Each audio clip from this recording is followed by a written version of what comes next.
அனைவருக்கும் வணக்கம். நான் பிரபாகர், ஜோதிடர். ஓம் சிவாய நமக, சிவசக்தி, திருச்சிற்றம்பலம். இப்போ நான் என்ன சொல்ல போகிறேன்னா, இந்த குரு வலையன்னு கேள்விப்பட்டிருப்பீங்களா என்னன்னு தெரியல. ஆனால் குரு வலையன் ஒரு அமைப்பு இருக்குது.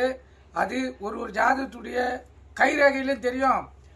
அந்த கைரேகையில் அந்த அமைப்பு இருந்துச்சுன்னா அந்த ஜாதகருடைய ஜாதக கட்டத்தில் ரிஷமம், சிம்மம், தனுசு, கும்பம் இதில் குரு பகவான் தனித்து நிற்பார். அப்படி தனித்து இருந்தாவே தெரிஞ்சுக்கலாம் உங்கள் கையில் குருவலை இருக்குதுன்னு தெரிஞ்சுக்கலாம். அந்த குருவலையும் நல்ல அமைப்பையும் நல்ல வசதியும் செழிப்பையும் தேடி தரும். இப்போ எடுத்துக்காட்டு பார்த்தீங்கன்னா, இந்த குருவலையும் ஜாதகத்தில் இருந்தால் கைரேகை அமைப்பிலும் இந்த அமைப்பு இருக்கும். அதாவது குரு விரல் என்னும் ஆள்காட்டி விரலுக்கு கீழே உள்ள மேடு குருமேடு என்பார்கள். அதில் சாலமன் ரேகை என்னும் குருவலை என்னும் ரேகை இருக்கும். குருமேட்டில் குறுக்கே வளைவாக ஒரு ரேகை தென்படும். அதாவது குருமேட்டிலிருந்து சனிமேடு வரை, அதாவது ஆள் காட்டி விரல் கீழ் உள்ள மேடு முதல் நடுவிரல் கீழ் உள்ள மேடு வரை ஒரு ரேகை இருக்கும்.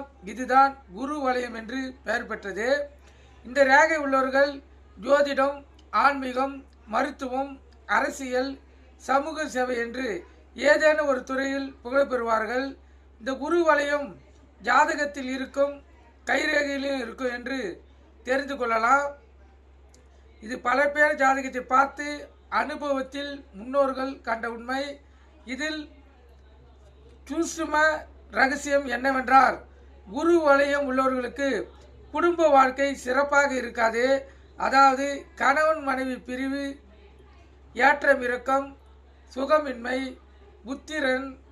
புத்திரர்களால் ஏமாற்றம், போராட்டமான வாழ்க்கை போன்றவை இருக்கும். ஆனால் பொது வாழ்க்கையில் பெயரும் புகழ், கௌரவம், செல்வாக்கு போன்றவற்றை பெற்று உலக சாதனை செய்து பல வகையான பரிசு பாராட்டுகளும் பெறுவார்கள். இவர்கள் இறந்தாலும் இவர்களுடைய பெயரும் புகழும் நிலைத்து நிற்கும். மக்கள் மனதில் கருத்தில் கொள்ளுங்க. அதுதான் குரு வலயத்துடைய அற்புதம்.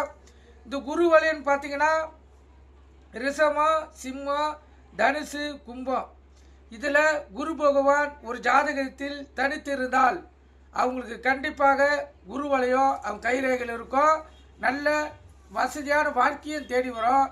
ஆனால் குடும்ப வாழ்க்கை அவங்களுக்கு சிறப்பாக அமையாது. நீங்கள் கருத்தில் கொண்டு பயன்பெறுங்க. நன்றி, வணக்கம், வாழ்க வளமுடன்.